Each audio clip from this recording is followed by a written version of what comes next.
Hey everyone, I'm back with a new version of Function Former. That is my automatic Python coder. It uses AI, obviously, to automatically create and test code. Now this version is a lot more structured of a version, okay? It's pretty dang good, okay? It's pretty good. Let's go ahead and run it. I'll go ahead and show you what this thing's about. It's loading the model up. Keep this in mind the whole video. I'm only using Mistral 7B, okay? I'm not using ChatGPT or anything for that. So what we're going to do is enter a goal right here. We're going to do a basic calculator with a GUI that has buttons. You know, should be a simple one for it. Up here, you can see the goal, and then right here is all your status updates. It's using my reasoning engine that I created to create questions that it can ask me to get more details about the software that it's going to create. That way it knows everything it needs to know, you know. It's going to use all that information to rewrite the goal into like a full complete design idea instead of just one simple sentence. So this part right here, you can see in the status, is step 1 of 10. So that's basically the thoughts that the reasoning system is having. It's on thought 1 of 10 while it's coming up with these questions that it's going to ask me. We'll probably fast forward through this part.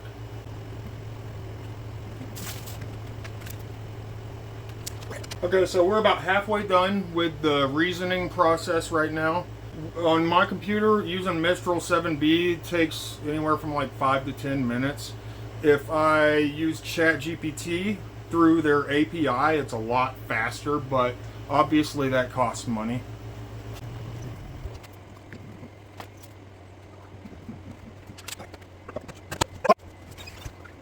Alright, so it's just about finished. You can see down here it is synthesizing the questions from all the thoughts that it just had. It is taking all those thoughts and synthesizing them into one output, one response. And that response will have a list of questions that we're about to answer. It comes up with the questions all on its own depending on the goal you give it at the start. Okay, so it is done coming up with the questions. Here we have our first one. Which GUI library would you prefer to use for the calculator? We're just going to say whichever is the easiest to use to code. The easiest to code. Which basic mathematical operations should the calculator perform? I'm just going to say the basic ones. I mean, we're just trying to do a simple calculator. What layout should the calculator buttons have? Just a standard basic calculator layout. How should the user input numbers? We want keyboard input and buttons on the GUI, so we'll just say both.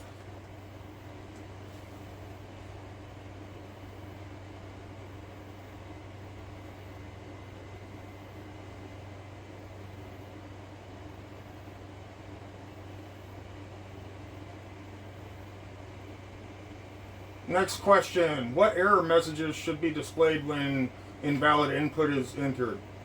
Yeah, we'll just let the AI choose what to do for that, because I don't care. Are there any optional features you'd like to include? Memory function, square root button, percentage button? No, we're just doing a simple calculator. Do you have any specific design requirements for the user interface? I mean, cool, you know, so let's make it futuristic.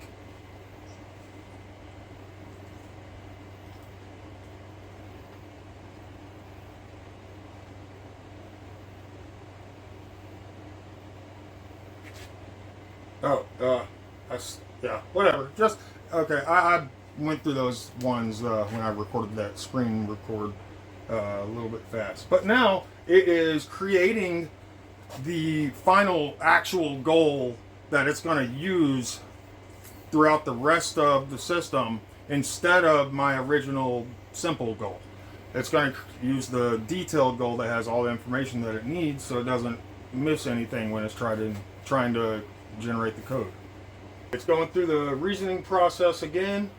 It uses the reasoning system for generating the goal, just so it'll be as good as possible. Got to give the AI as much help as you can.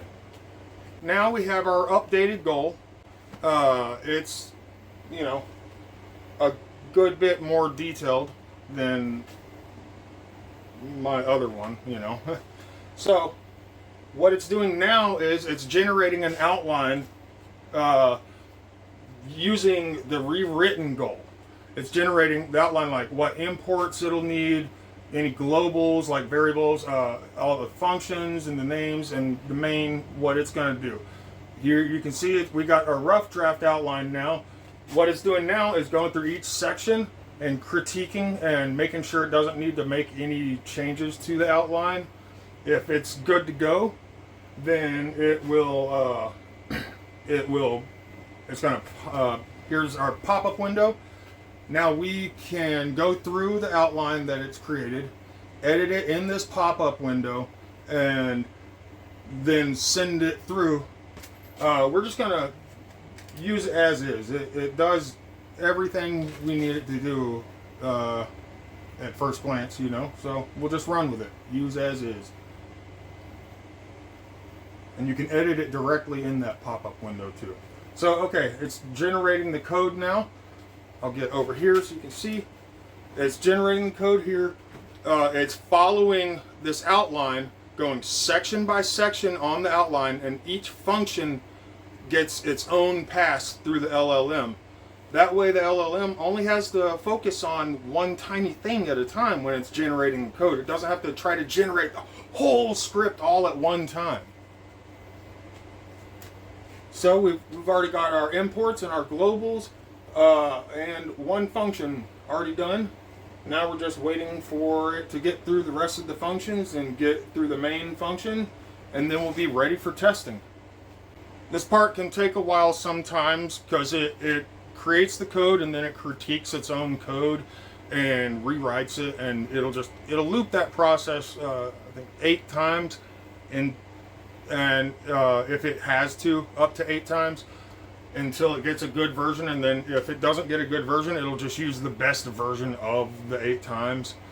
So, you know, it can take a little bit to get through each section if it for some reason just is a hard section for it to create. Alright, so it's got the next function, next 2 functions, and none of this is pre-made code. Like, this is all being generated by Mistral 7B right now from the goal and the outline. It sees the goal and the outline in every prompt for each section as that it's generating in the code. That way it has the full story of the full, like the full idea, and it can properly generate each individual thing. Now we've got the full script. You can see the whole thing all the way down to the main function. It's doing pre-run checks now. It has the full script, so it has the full context of the actual code itself now, along with the outline, along with the goal, the detailed goal, and it goes through each section of the script, critiquing it, making sure everything's good to go before we run it and test it. Okay, so it passed the checks. It is ready to test. Let's see what we get. And remember, this is Mistral 7B. It's not anything big. And we got a calculator. Look at that. Look at that. 5 plus 8 equals 13. Oh, yeah, it does. Wow. Okay, so we got a working calculator.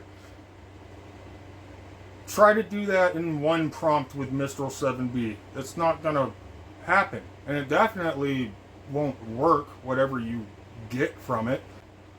Yes, once you finish that run, you can tell it to end the testing, or you can tell it what was wrong with it, and it'll repair what was wrong, or it'll end the testing if you tell it to end the testing.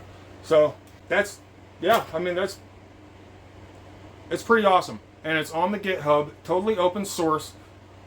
Go download it. Go play with it. Like, comment, subscribe, do the thing. There's 2 versions of it on the GitHub. There's one for Mistral 7B and then another for ChatGPT. You can choose whichever ChatGPT you want to use. So, have fun, guys.